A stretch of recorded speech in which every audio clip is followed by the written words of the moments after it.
Alright guys, so I've been playing a ton of Apex Legends, as I'm sure most people have right now. I wanted to make this video earlier, but I wanted to put a ton of time into the game first and really understand what all these settings are before I made this video.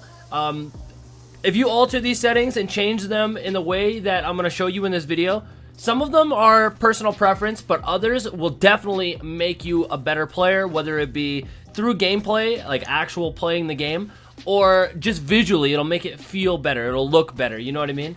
So without further ado, we're gonna get right into it. So when you click the settings menu, this is what you see. You've got 4 tabs on the top: gameplay, controller, video, audio. We're not gonna touch on audio because, I mean, as personal preference. I turn down the music volume. You do what you want to do with that. We're going to talk about the main ones under the gameplay setting, the controller setting, as well as the video setting. Now, mind you, a lot of these are personal preference, so you alter it how you want to alter it, but I'm going to give you my preferences, and I'm going to tell you a couple things that you should change regardless of personal preference, just because it will be better. So for starters, the main ones, obviously sensitivity, completely personal preference, or whatever you feel comfortable with. But then you've also got the response curve. Now I can make an entire video talking about response curve. If you come from Overwatch, then you know what it's like to have a ridiculous amount of different aim settings. That's what all this is. So we can go into detail about all of this, but I'm not going to waste your time, and I really do not want to go into detail about all of it because it is very complicated. So play classic. That's what I do. If you play Call of Duty, if you play other Titanfalls, basically any other first-person shooter, classic is the way to go. It is the normal for any other game ever. If you come from Overwatch, steady aim is dual zone. You'll know what that means. Linear is linear ramp. So if you want to rock with it, rock with it. But that's the response curve, okay?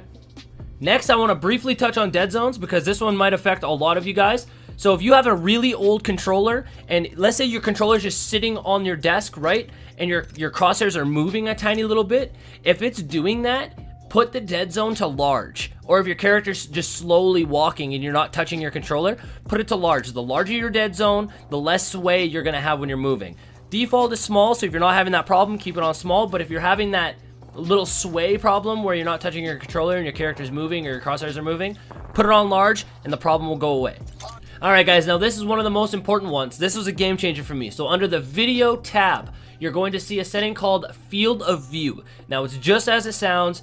Field of view is what you see in game. So the lower your field of view, the less you see. The higher it is, the more you see. All the gameplay that I have recorded up until this point has been on default setting, which is 70. So I'm going to show you what it looks like. Here's the difference. I'm standing in between those two barricades or targets. Now I'm going to increase the field of view, and I can see way more. Way more. So everything that I've recorded up until this point has been at the default setting of 70. Now when I switched it to the max setting, it took a little bit of getting used to, but let me tell you, it improved my gameplay immensely. Like, tenfold. It's incredible how much more you can get done. You see way more. The only thing that I have to say that you'll take a little bit in getting used to, okay? The thing that you got to get used to the most is distances, because when your field of view is wider, your distances feel farther away. So you might think that you're out of range to somebody with a Peacekeeper, which is the shotgun, but in reality they're a lot closer than you think, and then they bop you and you're dead. So the only thing that you kind of got to get used to is distancing. I don't know why I keep messing that up. Distancing, you got to get used to that, but other than that, I highly recommend it. Get used to it. You should definitely play on that. Now, one of the most important settings, in my opinion, is the damage numbers. By default, it is set to stacking. Now, you're going to want to change that to floating, but I'm going to show you what stacking looks like first, just so you can see. So when you shoot a target, this is just in the training arena, you can see that every single time I hit, it does 20 damage, and it stacks up. So a full clip, the 700. Now, when I have it on floating, which is what we have here, you can see that it's doing 20 damage on each shot. Now, why this might be a problem to some people, like it was for me at the beginning, I would hit somebody, we'll say 3 times, and it would do 20 3 times. It would say I did 20, then 40, then 60. So in my head, I'm like, oh, I did 20 damage, then 40 damage, then 60 damage. And I would tell my teammates, hey, yo, he's one shot. I hit him for 120. Messing up a call out like that is kind of important in this game, right? So, like, If he's not actually one-shot and you're telling everybody he's one-shot and you only did 60 damage, yeah, I mean, you're not doing your part, you know? Whereas, if you have it on floating, at least you know exactly what you're doing. You can do the math yourself. You can figure it out.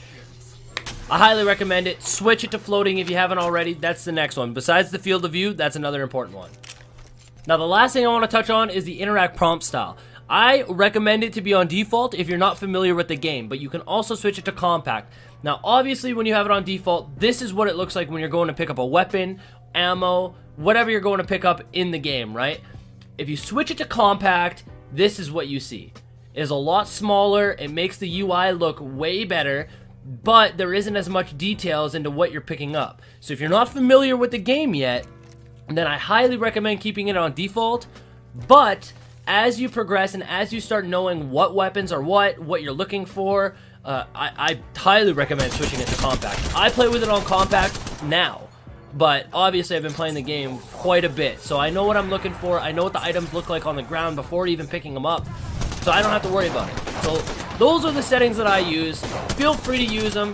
My sensitivity is a little bit high. Probably going to turn it down a little bit, to be honest with you, but I hope it helped. I hope you learned a little something. Those are the most important. Obviously, there's a little bit more in there, but I don't think that there's much I can give on them. It's more personal preference. That's the most important stuff. So anyways, I hope you guys enjoyed, and I will see you guys on the next video.